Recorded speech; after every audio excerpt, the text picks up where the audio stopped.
Hello everyone and welcome back. After a long hiatus, here we are again, back in the workshop. Most of the work is finished in the contracting side of things. Still hedge cutting, still doing bits and pieces of digger work, bales to draw, all those things. But it's quieter than what it was all the summer.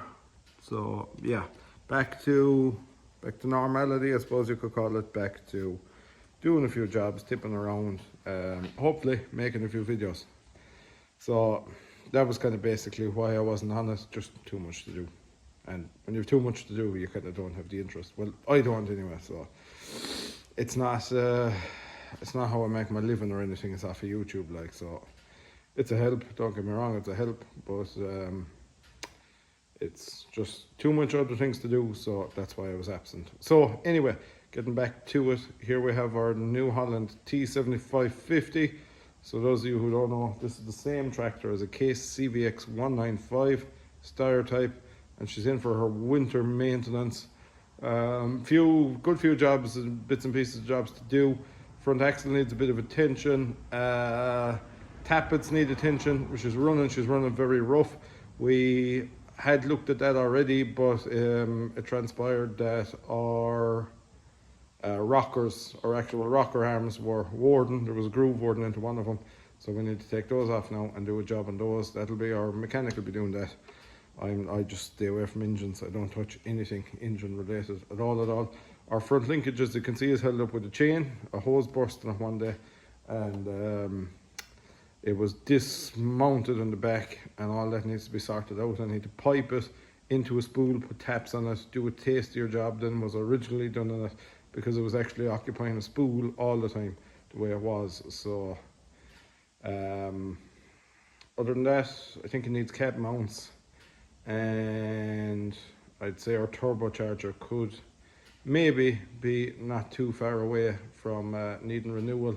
And we need a couple of lights as well. We have a couple of lights broken and faded and things like that. So yeah, let's get stuck in.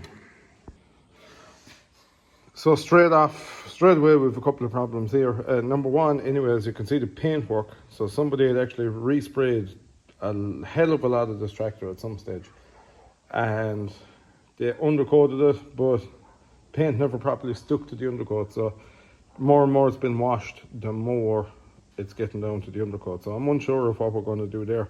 At the minute it's a bit dirty to go painting it, but it's possible to clean all that stuff too.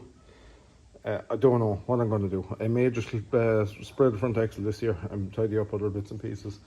I'm kind of not really in the mood to do a full rebuild like I done on the Steyr last year, because that just dragged on and on and on. So yeah, like I'm unsure how we'll go there anyway. So that's problem number one. Problem number two was already an area we were going looking at, but as you can see, our ball joint is actually broken, and I think this only happened in the last day or two, because I noticed it doing a hell of a lot of squeaking during the last day or two. So that's a problem area that needs to be looked at, and I also need to rock the wheel. And I want to see if we much play in this one, because the wheel was leaning a bit, and that's normally the cause of that, either that or the ball joints. So should get two new ball joints anyway.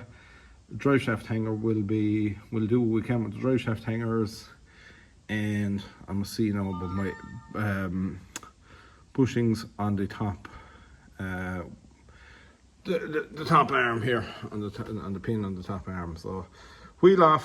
I'll have to rock it here now with the wheel, and I'll be able to see where the most of the play is. Take that off, take off our mudguard bracket. Must fix our front mudguard as well. That fell off one day, I think. And yeah. Okay, so we basically done a bit more ripping to this. I removed my ball joints, and then I said to take it up. Well, the hub will fall out in. So we took off the hub to check the shaft here, because normally they're damaged, and surprise, it's damaged for the seal run. So I'll get a speedy sleeve to put it over that.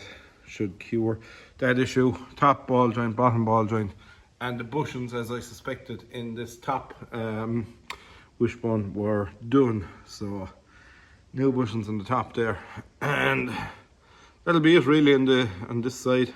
Other side is pre-ripped, so or yeah, pre-ripping.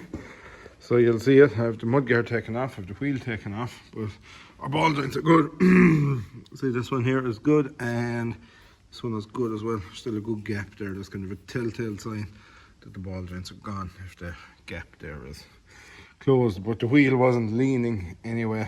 The wheel at the other side was leaning a bit, so just need to take off my position sensor for the front suspension, break the track rod end here, and didn't beat out the pin, which can be really difficult, but I welded up a bit of a pin here last night and I was able to hold it, and I was able to get somebody to hit it, so it kind of saved my hand.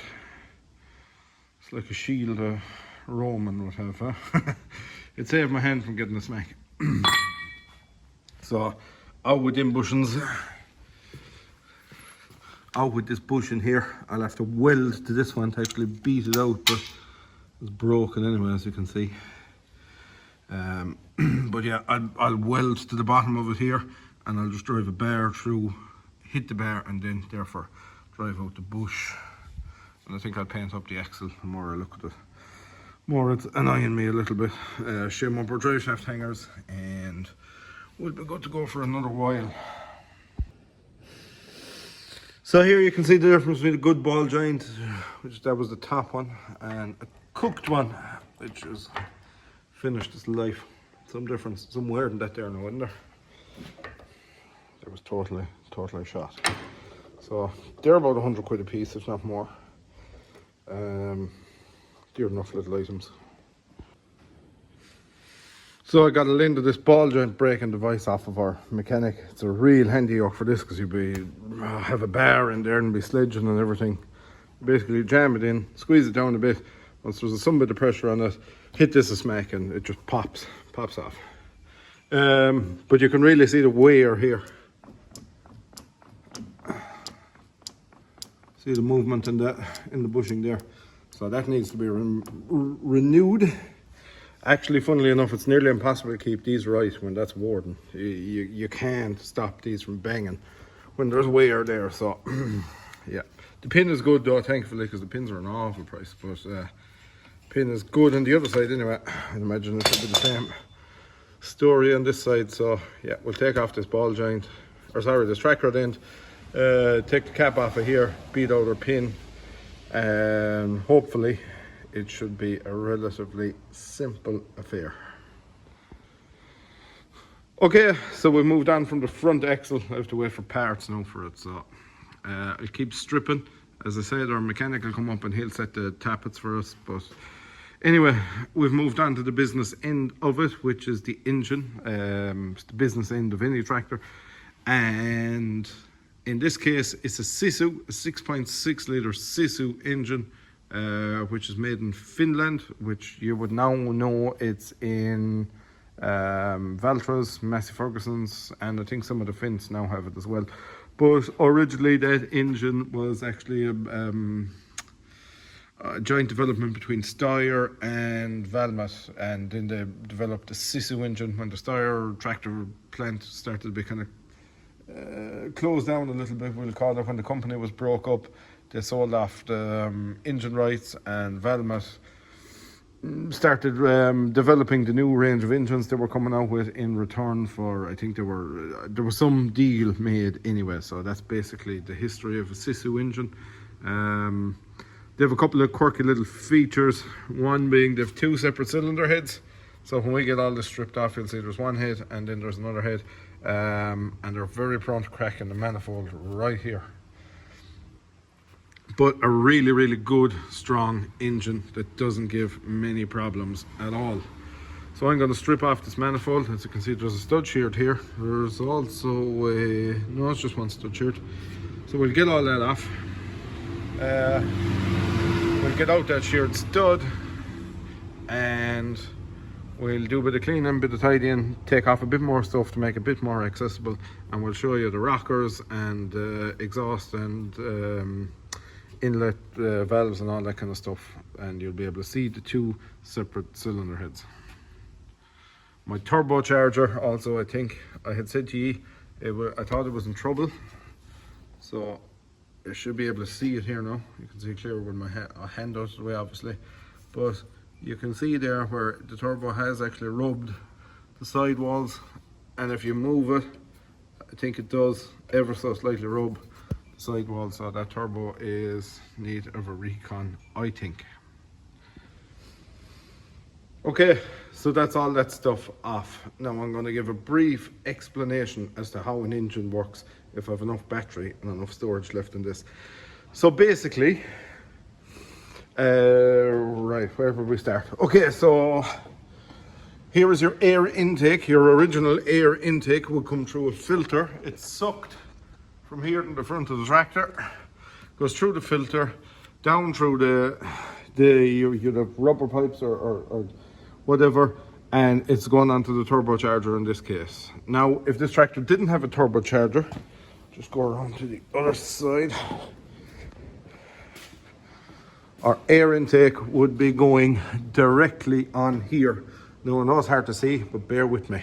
So it'd be going on here, and it'd be going into our intake side. This is our exhaust side. But if this tractor didn't have a turbocharger, it'd be going onto our intake side.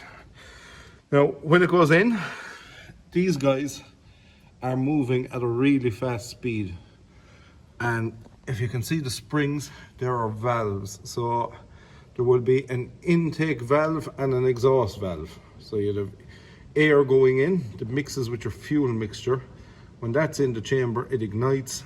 And then when that presses, when your piston is on its up travel, it's emitting those gases. After your combination of your fuel and air mixture has burned inside in your piston chamber, the piston comes up, out all these ports, and that's why it's called your exhaust, because your gases are emitted out here, out the exhaust, up the pipe and out. Now, at some stage, somebody decided that they were going to change things up a little. And this is your manifold that joins all your ports together where your exhaust gases are coming out. They bolted this thing onto it, which is a turbocharger. So your exhaust gases are coming out, they're spinning this thing at a really, really, really high speed. Crazy speeds, like I think they do 10,000 RPM or something like that. Anyway, it's big speed is involved in this process. So when that's spinning, this side of it is a turbine, that side of it is a compressor. It's sucking air, which we originally would have been doing through our, going into our air intake at the other side.